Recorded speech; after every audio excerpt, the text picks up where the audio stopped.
Music of the spheres we have from Mercury all the way through Pluto and Eris. We have a balance in all of these. Secular scholars have found that each of these plays a major role.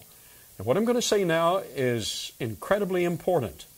The Earth plays a major role in the stability of the rest of the planets. Major stabilizing roles are played by Jupiter and Saturn. Their gravitational field balances, keeps all the rest of the planets in alignment. Each of these planets is twice the distance from the Sun as the preceding planet. And they all match the diatomic musical scale. We're going to learn in a moment that these follow a musical scale. So the music of the spheres is illustrated here. We're going to get into the heart of a subject today that needs to be covered. I added that to the lecture. The lecture was only about 40 minutes long until I added the major bulk of the lesson today. Which statement needs to be made? This lecture will go up on YouTube, and our place, our position in that controversy needs to be announced. There is a current resurgence of the idea that the earth is flat. And there are some good people falling prey to that concept. I want to show you why, biblically and scientifically, why we do not espouse a flat earth. We espouse a spherical earth, and we're going to show you why scientifically and biblically. Now, let me give this illustration.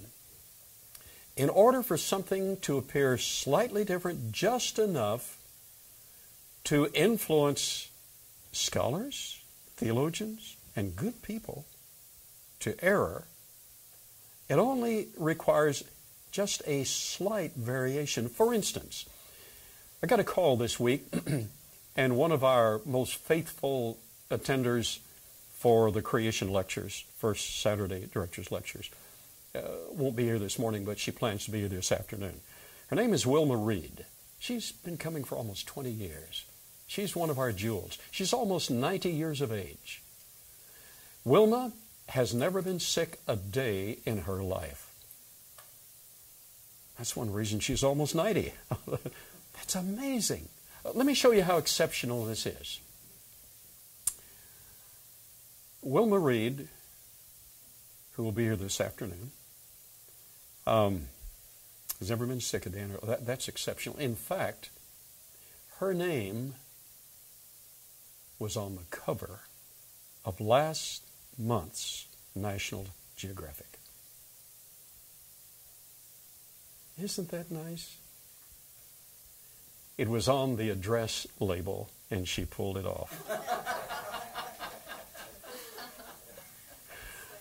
But her name was on the cover of National Geographic. And she could have announced that as fact, and it would have been factual. But those were not all of the factors involved in the publication of National Geographic. And her name was only, it was spelled right, but it was only on one copy.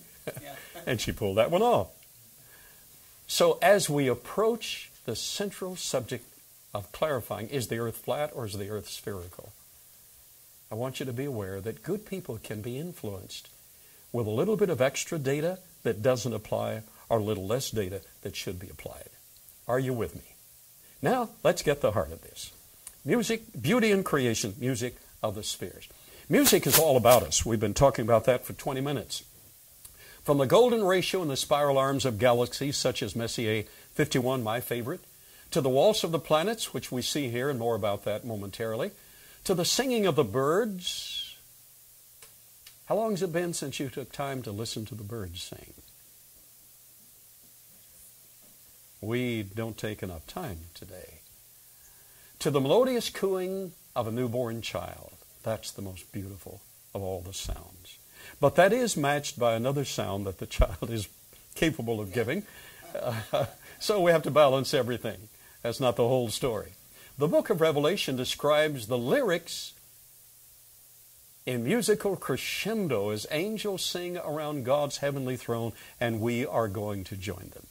Music is actually emanating from the stars and elements of space. Now, this is from the technical literature. All of the masses, charges, and other properties of subatomic particles that make up all we have in the universe arise from a uniform chorus of violins playing a symphony of different notes. That's from the technical literature.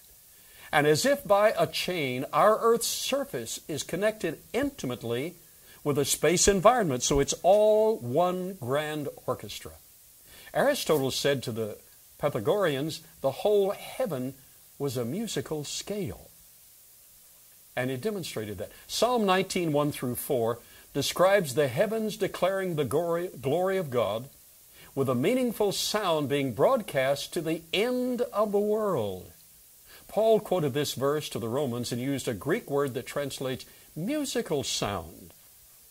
So something is reaching the end of the world or the end of the universe that is musical in nature.